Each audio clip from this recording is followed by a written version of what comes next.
In October 2015, the people who run Powerball made a decision that sounds insane. They made it harder to win, not by accident, on purpose, in a meeting, on paper. They changed the machine. More white balls to choose from, fewer red ones. The odds of hitting the jackpot went from about 1 in 175 million to about 1 in 292 million. They made the thing you're buying measurably worse. Ticket sales had been sagging, and this was the fix. Watch what happened next. Before that change, the biggest Powerball jackpot in history was $590 million. Within 3 months of the new rules, the jackpot hit $1.586 billion, nearly triple the record in 12 weeks. Because here's the thing they understood, and you weren't supposed to. Nobody buys a lottery ticket for the odds. Nobody has ever bought one for the odds. When you make winning rarer, the prize rolls over and it climbs and it becomes a number so large it stops being money and becomes a headline. And the headline is the product. You felt this. You bought a ticket once when the number got stupid. Not when it was 40 million, when it was a billion. Same terrible odds. Different feeling, easy, breathe. Watch this. Because that decision in 2015 is only the newest gear in a machine that is over 400 years old. And today we're drawing 3 of them. Gear 1, this machine was executed once and it came back. Americans didn't always have lotteries. They had them, hated them, and killed them. In the 1800s, the biggest was the Louisiana Lottery Company. So dominant it sold tickets in every state in the Union, and so notorious it was nicknamed the Serpent. It reportedly took in millions a year, and it kept its charter the old-fashioned way, by paying legislators. The scandal grew so loud that Congress moved in, banning lotteries from the U.S. mail, which strangled the business model. By the end of the century, legal lotteries in America were essentially extinct, dead, gone, for 70 years. Sit with that for a second, because it's the strangest fact in this whole story. The country that now runs lottery ads during the evening news once decided collectively that this business was so corrosive it had to be pulled out by the roots, and did it. Not a moral panic that fizzled, an extinction. Then in 1964, New Hampshire brought it back with a sentence that changed everything. It's for education. That sentence is the resurrection spell. It's not come gamble, it's help the schools. And it works so well that today the machine runs in most of the country, in daylight, on television, sponsored by the state itself. Gear 2, the tax nobody calls a tax. Here's the honest description of a state lottery. It's a voluntary transfer of money from the public to the state, sold with entertainment.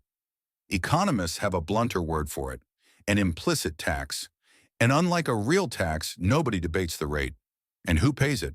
Study after study finds the same uncomfortable pattern. Lottery spending eats a far bigger share of income at the bottom than at the top. Not more dollars, a bigger bite. The people with the least buy the most hope per paycheck, which makes complete sense, because hope is worth more when you have fewer alternatives. Now the part that stings. Remember the resurrection spell? It's for education. Researchers who followed the money kept finding the same trick. The lottery revenue arrives at the education budget, and the legislature quietly moves general funds out. The pot doesn't grow. It gets substituted. The schools were the argument, not always the beneficiary. So you have a machine that takes the most from those with the least and justifies itself with a promise it doesn't reliably keep. And notice how well built that promise is. Nobody has to lie. The revenue really does land in the education account. You can look it up, and the number's real. The substitution happens one line further down the ledger in a place no headline ever visits. That's not a cover-up. That's an accounting convention doing the work a lie would have to do. But none of that is the cruelest gear. The cruelest gear is what happens to the person who wins. Gear 3, the winner is the advertisement. On Christmas morning in 2002, a West Virginia contractor named Jack Whitaker won $315 million. It was the largest jackpot ever won by a single ticket at the time. And he was not a poor man. He already ran a successful construction business. He seemed like the best possible candidate for it. He tried to do it right. He gave over $50 million away. Churches, houses, cars, a foundation to handle the flood of letters from strangers asking for help. Then the strangers kept coming. Lawsuits piled onto his business. He was robbed. Hundreds of thousands in cash taken straight out of his car. His marriage of 42 years ended. His granddaughter, who he adored, and who suddenly had access to money and to everyone who wanted it, died of an overdose. His house burned. 5 years after the best morning of his life, he told ABC News, "I wish I'd torn that ticket up."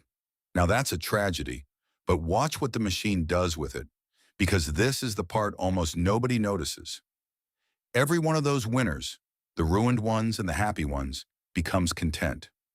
The oversized check, the press conference, the story on the news. That image is not a side effect of the lottery. It is the marketing budget, and it's free, and it runs for decades. The lottery does not need you to win. It needs you to see someone win. And it needs that person to be ordinary, not a banker, not a celebrity, a contractor from West Virginia, a nurse, a guy who stopped for gas. The whole spell depends on the winner looking exactly like the person holding the next ticket. Whitaker's face did more advertising work in 1 week than any campaign could buy, and it cost the machine nothing at all. Turn the canvas. You thought the lottery was a game with terrible odds, a harmless, dumb tax, $1 for a daydream. Look at the drawing again. The odds were deliberately made worse so the headline could get bigger. The product being sold isn't a number. It's the 3 days between buying the ticket and the drawing, when your brain gets to redecorate your entire life. That's the merchandise. The draw is just the moment they take it back. It came back from the dead wearing a school uniform. It collects the most from the people with the least. And when someone finally wins, their face becomes the billboard for the next round. It has a name, the hope tax. You're not buying a chance. You're renting a fantasy, and the rent is due every week. Now the honest part, because this machine loves a villain and I'm not giving you one, nobody's forced to buy a ticket. The lottery does fund real things. Scholarships that real students actually used in states where the accounting held. $2 for 3 days of imagining a different life is for many people an entirely rational purchase. It may be the cheapest entertainment in America. The clerk selling it isn't a villain, the state isn't cackling, and the winners aren't fools. Every piece is defensible. That's exactly why it's invisible. Just incentives, all leaning one way, toward the biggest possible number on the sign. So here's the one look to take with you, and it costs nothing.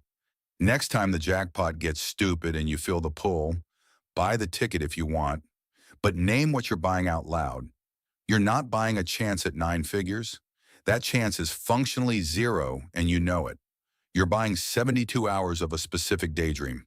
Then ask the only question that matters. What does that daydream actually contain? Because people rarely picture the money. They picture quitting a job, fixing a relative's problem, sleeping without a knot in the stomach. That's the real shopping list. And it just told you exactly which part of your life is hurting most.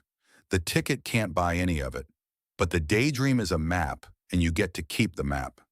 That pull you feel when the number gets huge? It was never about greed. It was a bill for a life you can't currently afford. And the machine knows exactly which one you'd order. See the machine. Don't be the fuel. We draw one machine a week. The next one is already on the board.